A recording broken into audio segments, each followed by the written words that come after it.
செம்பரம்பாக்கம் ஏரி வெள்ளப்பெருக்கிற்கு தமிழக அரசுதான் காரணம் என்று திமுக முதன்மை செயலாளர் துரைமுருகன் குற்றம் சாட்டியுள்ளார். கடலூர் மாவட்டம் வெள்ளக்கரையில் திமுக பொதுக்கூட்டம் நடைபெற்றது.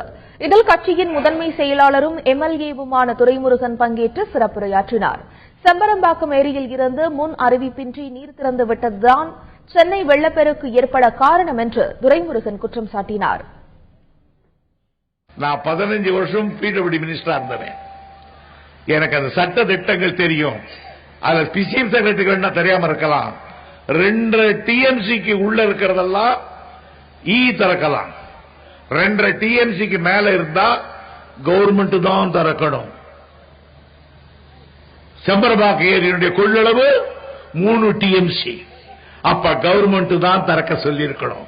கவர்மெண்ட்னா ஜெயலலிதா தான் பொறுப்பாளி. ரேஷன் கடைகளில் பொருட்கள் முறையாக வழங்கப்படுவது இல்லை என்று குற்றம் சாட்டிய துரைமுருகன், திமுக ஆட்சிக்கு வந்தால் கடந்த சில மாதங்களாக வழங்காமல் நிலுவையில் உள்ள முதியோர் உதவித்தொகை பயனாளிகளுக்கு சேர்த்து வழங்கப்படும் என்றார்.